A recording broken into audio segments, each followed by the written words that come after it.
Hi, this is Matt once again. We're about to another video, and this is a paid request from Andrew. Thank you so much for that. For those interested in requesting any type of videos, whether it be a topic, tier list, ranking, review, re-review, thoughts, dreams, commentaries, whatever the case may be, feel free to send it either directly to my PayPal. I do have a CashApp as well. Links are down below in the info box, and I will get to it as soon as I possibly can. And for those who sent them, thank you. I do appreciate it. And this is for the 1993 film So I Married an Axe Murderer. And I was a bit excited when I got the request, so thank you, Andrew, for that.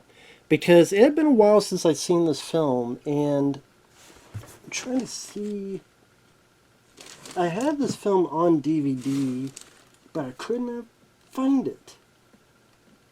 And now I'm thinking if it was over here. Anyway, I did watch it online.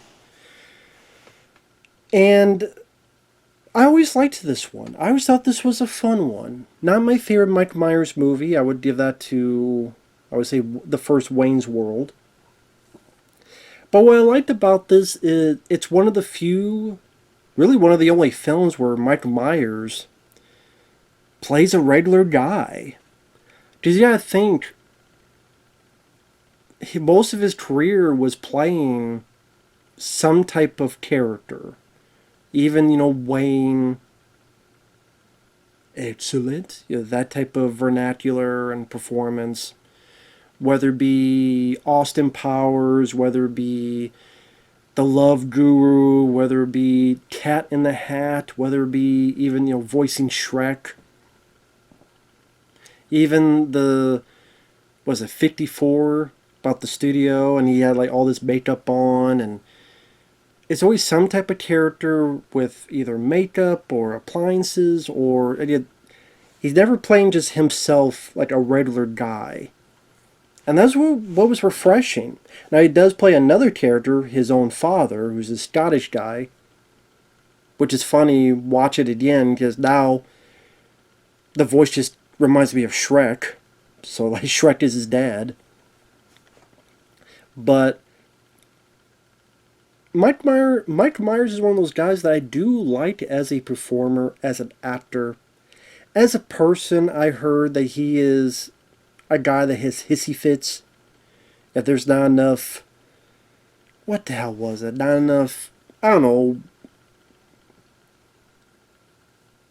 Pepe Le Pew with the cologne, or fucking Grey Poupon for his butt crack. I don't know what the fuck it was, but he would like complain about stupid shit, be a diva, have a hard time with people making the film, various reports that he'd be difficult to work with.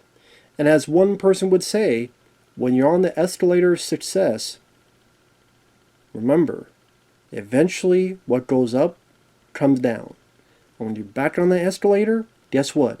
A lot of people you passed up and shoved away, they're going to be right there when you're going back.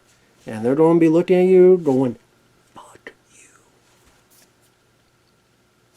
I think that's one of the reasons why Jean-Claude Van Damme and Steven Seagal, well, Steven Seagal for a lot of reasons, but especially Van Damme, wasn't finding a lot of success. Well, the drugs didn't help, but even when he got sober and was getting, seemed like a second chance, JCVD, a lot of other people didn't want to give him extra chances in a studio front because his bad behavior or his cocaine behavior, or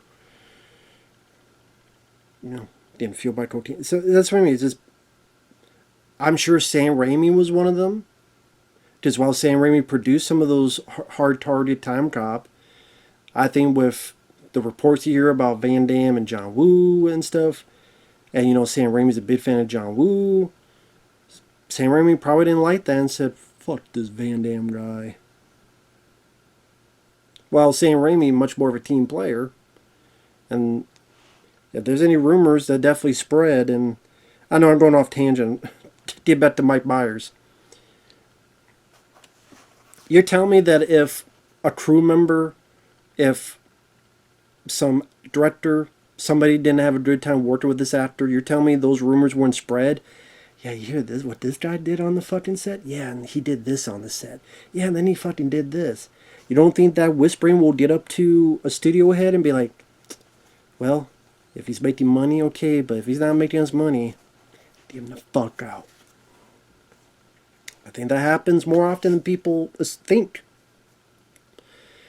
And then Mike Myers, his film started not to make money. Cat in the Hat. Which he did because he was supposed to do this other film, and it didn't work out, and there was going to be a rewrite. He didn't want to do it, and then he got sued because you're supposed to be giving us this film based on one of your SNL characters, and he's like, well, I don't want to do it. Well, we're going to sue you. Fine. In order to alleviate that, you gotta do Cat in the Hat. I'm on some other things, but that didn't do well. Love Guru was a bomb. And he just disappeared for a long while. I know he's in that Wayne's World Super Bowl commercial. The new Shrek film, because we need a Shrek 5. But with all that said, despite who he is as a person, I like the first Austin Powers. I like the first Wayne's World. The Austin Powers sequels, I always forget about them. But I know I like the first one the best. And this one I like. This one that would be, again, easily in my top 5 Mike Myers films. I like his character being this kind of beat poet. I always remember when I first saw it, some of the way he would say certain things. Woman, woman, but da da da da da da da. Like he was, that'd be the pattern he would say with whatever dialogue he's doing. You know, this kind of, it's poetry, but beat poetry, you know, to a song. And she was a thief. She stole my heart and my cat. I remember that stuff getting a chuckle out of me. This is kind of different, kind of unique for your lead character to have that kind of, I guess is a job, because I don't know how else he makes money. So yeah, it was cool to see him play just a regular guy. Regular Joe Schmo.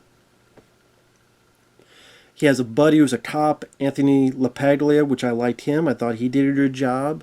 He was natural with his banter with Mike Myers. Well, how come you broke up with this woman? 'Cause she smelled like soup. Sure she did. And Mike Myers is a type of character in this film where he doesn't want to stay steady in a relationship with a woman. He always finds some kind of issue. And then he'll break it off, or something else will happen. Then he'll sing about it or do poetry about it at the next Beat Poet session. While he's not talking about cartoon characters like Betty or Josie and the Pussycats.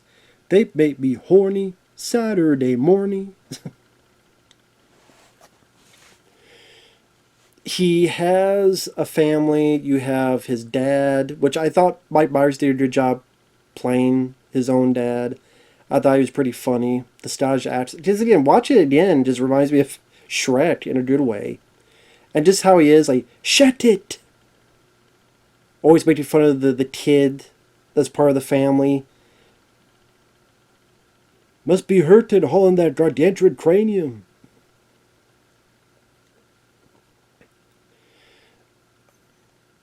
It's not too over the top. It's not too cringeworthy or annoying.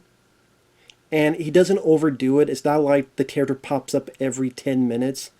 Pops up a handful of times to make it work. And I like the actress that plays the mother. I forget her damn name, but she was the bird lady in Home Alone 2. Brenda Flicker, or I'm bad with names, but she was the bird lady in Home Alone 2. So I thought she did her job as the mom. One day he gets food at the butcher shop for his parents and meets Nancy Travis. Now Nancy Travis has done quite a few films throughout the years. She's in 3 Men and a Baby, and I don't like her character, but it's not her fault. It's the way the character was written. Because it's a mom who abandoned her baby, and then I was supposed to weep for her. I'm like, you still abandoned your baby, lady. Like, you know, not shedding any tears for you, just the baby. So that's not her fault. It's the way the character was written. But I love Three Men and the Baby. But anyway, not her character though. And then she's in the Three Men and a Little Lady sequel. Well, the sequel called Three Men and a Little Lady a lot more, which I'm not a fan of that one. Why aren't those? Well, I know why those films are not on Blu-ray, because Disney owns them and they don't do shit about it. So that's why. Anyway, she works at the butcher shop. He falls in love with her. They start going out.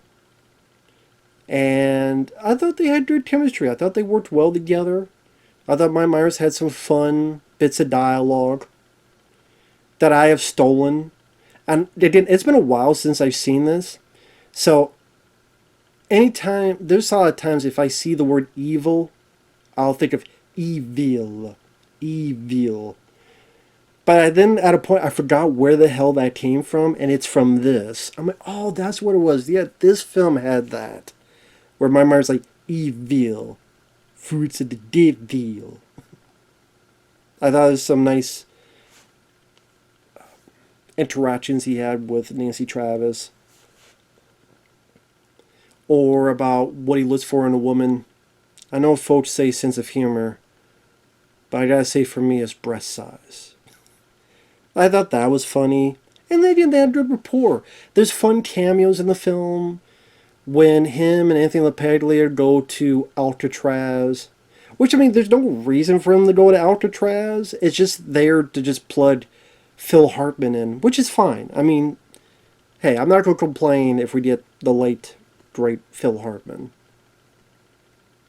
who tells him about what happened at Alcatraz. And pretty fucked up story that he tells, I'll just put it that way. Other cameos, Michael Richards. This is before he did that whole comedy club, the stand-up tirade. You know what I mean. If you don't, look it up. Of course, Michael Richards from Seinfeld. It's ironic because the joke is that him and his guy are talking about these crimes that have happened, and Mike Myers is wondering, well, who's the wife of this person that died? But Michael Richards not getting exactly what he's asking. So then he goes, you're right, I'm insensitive, okay? I'm insensitive. And I'm like, Michael Richards, you have no fucking idea how that sentence is so pertinent to your fucking life and career in the future, man. Or a lack thereof of career. Because Michael Richards was in Seinfeld. He did a stand-up routine. There was a heckler. I guess the heckler was black. So then he kept using the N-word again and again and again in a sounding like a vicious way. And that killed his career. That you never saw Michael Richards again. I mean, I think he popped up on that, what was that fucking thing Jerry Seinfeld has where assholes in cars with coffee or something? Something like that. Rich douches in cars with coffee. Or whatever the fuck.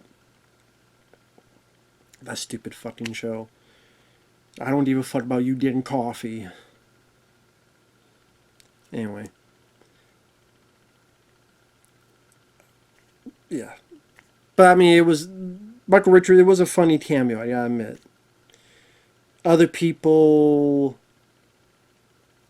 when Anthony, because I didn't even get into the plot. 14 minutes in. So Mike Myers falls in love with Nancy Travis, but then he usually sabotages with paranoia, among other stuff, his relationships. He saw this tabloid newspaper that his mom had about this axe murderer, this lady that kills her husbands on their honeymoon. And he's paranoid about it, and his cop buddy saying, no, you're just trying to screw over your own relationship. Then he starts hearing things and seeing things like She has martial arts equipment. She's able to subdue his own dad with a martial arts move. She keeps moaning the name Ralph. And there was a victim named Ralph, and there was someone who's a victim who's a martial arts instructor. And he's like, "Well, what's going on, huh?" Thus the title. Gets married, thinks everything's cool, but then Anthony LaPaglia notices, no, wait, there's actually something, there's something to this, until you find out the truth at the end. Which is an interesting idea. I know this film didn't do the best. I wonder if, I mean, I like the title, but I wonder if the title did hurt, where people might have looked at the title and went, I don't know, that sounds like something I should see on video. So I married an axe murderer. Granted, I don't know what else you could have called it. I like it because it tells you what it is and it's unique. But I wonder if some people looked at that title and went, I don't know. I don't know if I'll see this. Maybe it seems a bit too... Maybe... I don't know why. I just keep thinking that maybe some people had a problem with the title and they just didn't want to check it out in the theater. Maybe I'm wrong on that. But I was saying with Anthony LaPaglia, when he learns what's going on and he's trying to get to Mike Myers, he dates a plane, and Stephen Wright, who I love as a stand-up comedian, he's the pilot. And then when he lands, he gets a cab, and it's Charles Grodin from Midnight Run to Beethoven. Love Charles Grodin. Great to see him in that. He has a fun little cameo. Alan Arkin as... That's it. Anthony LaPaglia gets to work with all these cool people. Alan Arkin, Charles Grodin, Stephen Wright. He was in the scene with Mike Myers and they're talking to Phil Hartman. Anthony LaPaglia got the best gig in the movie to be able to interact with all these people. Other than Michael Richards, which I think he's fine with. I'd rather be interacting with Stephen Wright and Charles Grodin and Phil Hartman than Michael Richards. So I think Anthony LaPaglia kind of won in that. But yeah, Alan Arkin is the police captain. I like the little subplot, not subplot, but little thing they have where Anthony LaPaglia wishes he could do action stuff. He wishes he was like the movies, like Serpico. And he wishes that his captain was more of the hard-nosed captain. Because his captain, like Alan Arkin, is a very sweet guy. Are you okay? Is everything going well? And so, in order to help him out, Alan Arkin tries to be assertive. And even assertive at one point. Then when Anthony leaves, he comes back. That's so much better. Is it? Is it? Was it not too much? You sure it wasn't too much? I got too much at the end, right? I did, yeah. Or later on, what was it? Was it too much racial slurs? Yeah, I went overboard on racial slurs. I thought that was kind of really heartwarming, but funny with Alan Arkin being like the nice captain in the movie that is trying to be the movie captain, but he's like, I don't know if I'm doing it right. Am I doing it right? So I thought that was a nice twist on the captain in movies. I thought that was pretty funny.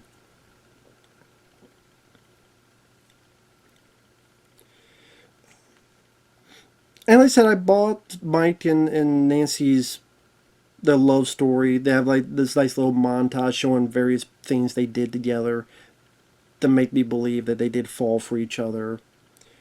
Like I said, Mike as the father, he has some fun moments. Even when Mike takes her to see the parents and he's a bit nervous, he goes to the bathroom and the father's like, oh yeah, huh? You're going in there? Hey Charlie, light a match. Just his delivery and just how gun-ho he is, I just find really funny.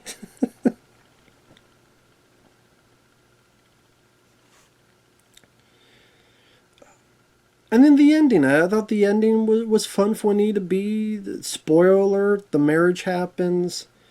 And then you find out it's not Nancy, it's her sister, played by Amanda Plummer, which makes sense because Amanda Plummer has played Saito a few times. I think she was a Saito in Needful Things. She was the robber, one of the robbers in Pulp Fiction at the very beginning, and you see her at the very end. Like Amanda Plummer played Saito, a few times throughout. Well, she did originally. Sharon Stone was going to do this, but she wanted to play both parts, both the love interest and the Saito. I don't know. I was fine with what we got here. I don't think it needed to be Sharon. I just maybe the idea was that it was going to be kind of like a play on Basic Instinct, where she was the killer by the end, but here you find out she's not the killer. It's this other.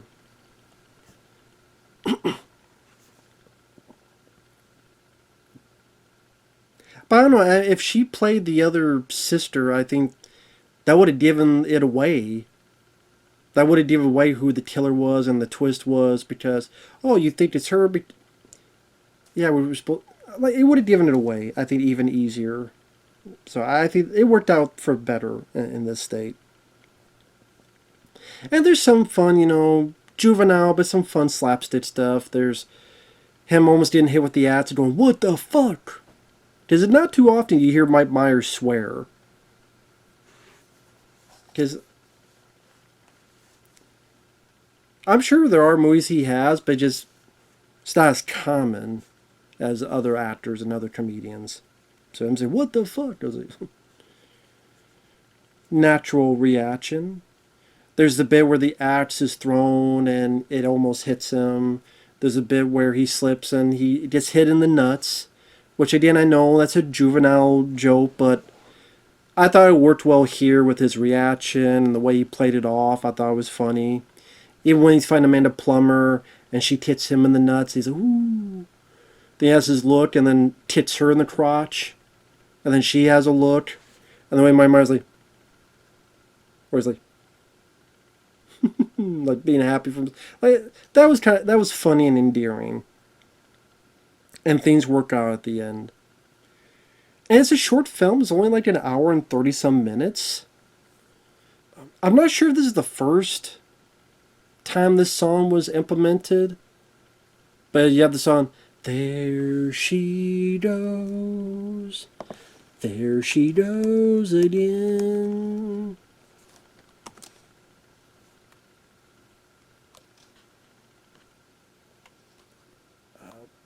Again, I don't know if. Well, I'm trying to think, or at least that version of the song.